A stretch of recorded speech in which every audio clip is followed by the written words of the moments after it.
നിങ്ങളുടെ favourite shows ഇനി ഒരിക്കലും മിസ്സാവില്ല. ഇപ്പോൾ C5 കാണും നിങ്ങളുടെ ഫേവറേറ്റ് ഷോസ് തികച്ചും സൗജന്യമായി. വാ, നമുക്ക് ഒരുമിച്ച് നാട് വിട്ടു പോവാം. മുത്തശ്ശ, ഞങ്ങള് പോവാ. ആന്റി അഞ്ജതയൊക്കെ മുത്തശ്ശൻ നോക്കിക്കൊള്ളാം.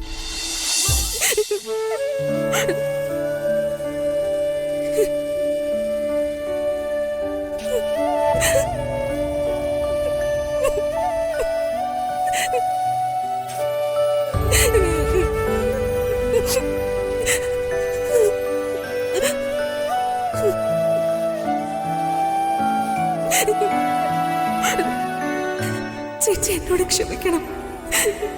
ചേച്ചിയോട് പിണങ്ങിയിട്ടല്ല ഞാൻ ഇവിടുന്ന് പോകുന്നത്. എന്റെ ഗതികേട്.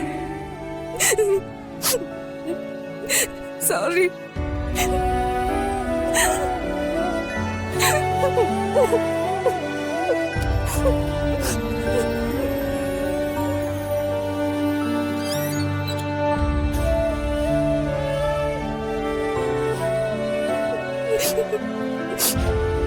പോകുന്നൊക്കെ കൊള്ളാം.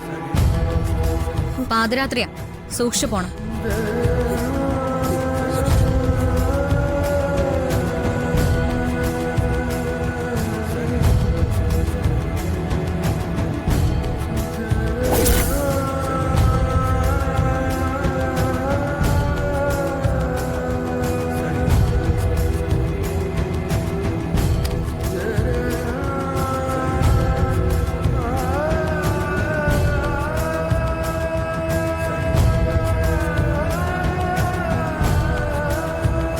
പോയിക്കോ. എന്നോടും മുത്തശ്ശനോടും അത്രയ്ക്ക് വെറുപ്പുണ്ടെങ്കിൽ നീ പോയിക്കോ. ചേച്ചി ഞാൻ പോവാനല്ലേ പറഞ്ഞേ, പിന്നെ എന്തിനാ? വെറുപ്പുള്ളവർ ഇവിടെ നിക്കണ്ട. വെറുപ്പോ?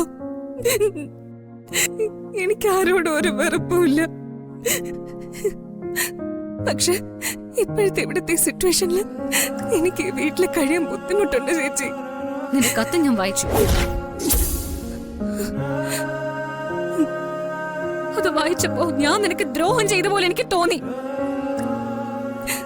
ചേച്ചി ഞാൻ അങ്ങനെ നീ അങ്ങനെ എഴുതിയിട്ടില്ല, പക്ഷെ എനിക്ക് അങ്ങനെ തോന്നി. ചേച്ചി ചേച്ചി എനിക്ക് എന്ത് ദ്രോഹം ചെയ്തെന്ന്? ചേച്ചി നോക്ക്, ചേച്ചിയുടെ മനസ്സിൽ നന്മ മാത്രമല്ലേ ഉള്ളൂ. എല്ലാവർക്കും നന്മ ഉണ്ടാവണമെന്നല്ലേ ചേച്ചി കരുതുന്നുള്ളൂ.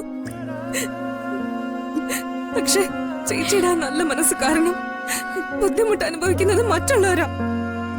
നമ്മൾ കഷ്ടപ്പെട്ട് സമ്പാദിച്ച സൗഭാഗ്യങ്ങളെല്ലാം നമ്മളോടൊപ്പം താമസിക്കുന്ന മറ്റുള്ളവർക്ക് പങ്കിട്ട് കൊടുക്കല്ലേ ചേച്ചി?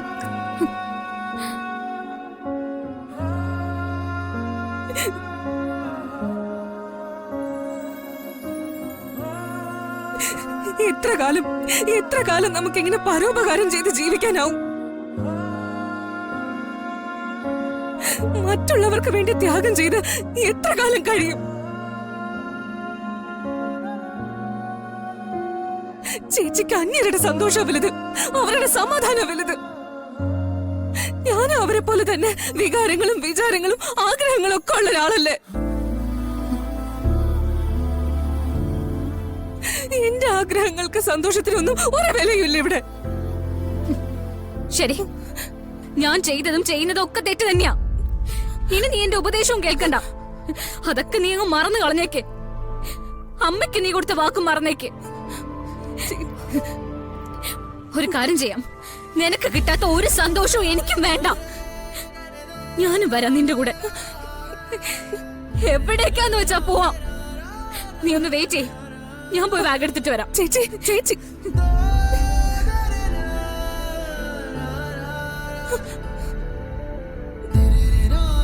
വളങ്കുപോലെ മനസ്സുള്ള കുട്ടിയാ ദേവിക. ആ ദേവികയുടെ മനസ്സാ ഒരു കാരണമില്ലാതെ നീയും ഇവിടെയുള്ളവരും ചേർന്ന് ദ്രോഹിക്കുന്നത്. ആരും അവളുടെ ഭാഗത്തുനിന്ന് ചിന്തിക്കുന്നില്ല. നീ അവളുടെ ഭാഗത്തുനിന്ന് ചിന്തിക്കണം.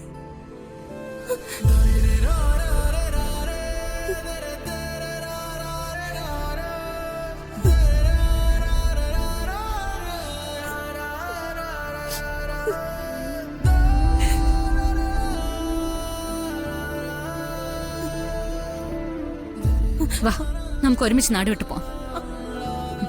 മുത്തശ്ശ ഞങ്ങള് പോവാ. ആന്റി അഞ്ചതയൊക്കെ മുത്തശ്ശൻ നോക്കിക്കൊള്ളാം. ഇവളെ പോലെ ലക്ഷ്യമില്ലാതല്ല ഞാൻ ഇറങ്ങുന്നത്. ആരുടെയെങ്കിലും കയ്യോ കാലോ പിടിച്ച് എങ്ങനെയെങ്കിലും വിദേശത്തൊരു ജോലി സംഘടിപ്പിക്കണം, എനിക്കും ഇവൾക്കും. അവിടെ ജോലിയെടുത്ത് ഈ കുടുംബത്തിന് വേണ്ട പണം സമ്പാദിച്ച് ഞങ്ങൾ തിരികെ വരാം. വാ പോ. പോവാം.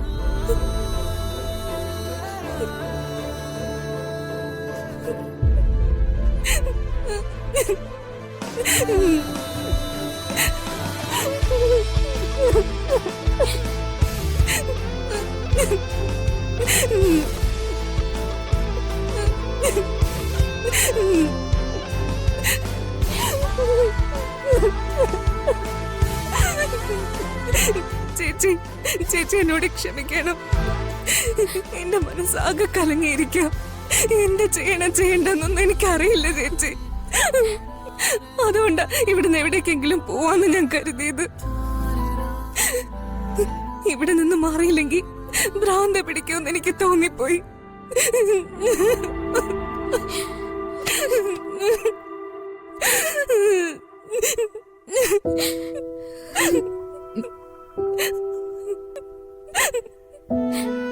കരയല്ലേ ഗോപു. സ്വന്തമായിട്ട് തീരുമാനം എടുക്കാനുള്ള മാനസികാവസ്ഥ നിനക്കില്ലെങ്കിൽ നിനക്ക് വിശ്വാസമുള്ളവരോട് നിന്റെ വേദന നീ പങ്കുവെക്കണം. ഇവിടെ നീ ചെയ്യേണ്ടിയിരുന്നത് ഒളിച്ചോട്ടമല്ല, എന്നോടോ അമ്മയോടോ മുത്തശ്ശനോടോ ഒക്കെ സംസാരിച്ച് ഉചിതമായിട്ടൊരു തീരുമാനം എടുക്കണമായിരുന്നു. ഇനി നിനക്ക് ഇവിടുന്ന് പോണോ? നമുക്ക് ഒരുമിച്ച് പോവാം. നീ ഒരിക്കലും തനിച്ചല്ലെന്ന് ആദ്യം നീ ഒന്ന് മനസ്സിലാക്കണി. വേണ്ട, എനിക്കിനി ഇവിടുന്ന് പോണ്ട.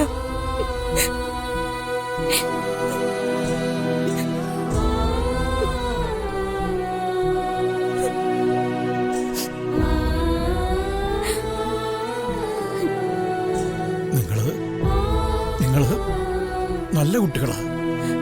അതുകൊണ്ട് തന്നെ നിങ്ങൾക്കെന്നും നന്മ മാത്രമേ സംഭവിക്കുകയുള്ളൂ.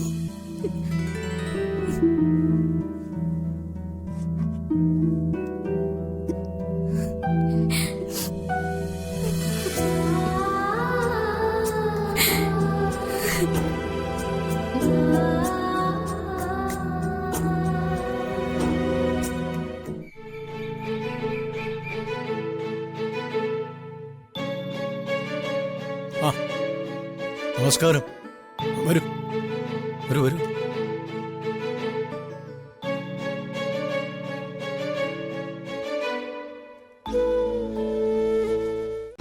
ഡൗൺലോഡ് ചെയ്യൂ C5 ആപ്പ്. കാണൂ എല്ലാ എപ്പിസോഡുകളും സൗജന്യമായി.